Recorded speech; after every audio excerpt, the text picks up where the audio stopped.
Bismillahirrahmanirrahim. Assalamualaikum warahmatullahi wabarakatuh.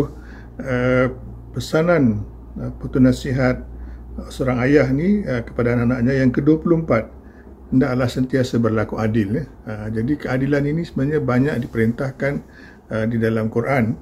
Di antara dalam surah An-Nisa ayat 58 Allah berfirman, maksudnya lebih kurang, sesungguhnya Allah menyuruh kamu untuk menyampaikan amanat kepada yang berhak menerimanya. Dan apabila kamu menetapkan hukum di antara manusia, supaya kamu menetapkannya dengan adil. Jadi adil ni sebenarnya perintah Allah banyak kali dalam Quran lah. Jadi macam-macam lah. Dan kalau kita merintah sebagai kerajaan, memanglah kita kena berlaku adil, wajib kan. Juga gitu hak dan kewajipan ya. Kita menghormati hak-hak orang dan kewajipan kita kepada orang kita kena selesaikan. Selesaikan perselisihan ya, kalau ada perselisihan pun kita kena selesaikan dengan masalah dengan keadilan sesungguh-sungguhnya lah. Juga pengagihan kekayaan ya, perlu diagihkan secara adil, dan peluang pendidikan supaya semua orang dapat kan, tidak ada yang tersisih kan. Peluang pekerjaan ya kan.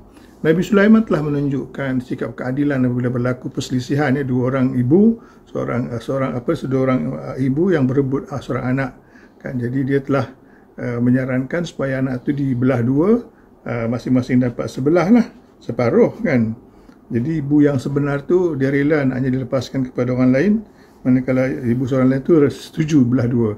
Jadi Sulaiman tahulah orang yang rela anaknya dibagi pada orang lain tu, itulah ibu yang sebenar dan telah diberikannya kepadanya lah ya. Umar Abdul Aziz juga terkenal dengan keadilannya apabila dia telah menghapuskan banyak undang-undang yang kurang adil lah ya, dan dia telah menggantikannya dengan yang lain. Juga pengagihan kekayaan kerajaan khalifah waktu itu, dia telah membuat cara yang lain supaya lebih adil. Sekian, Assalamualaikum warahmatullahi wabarakatuh.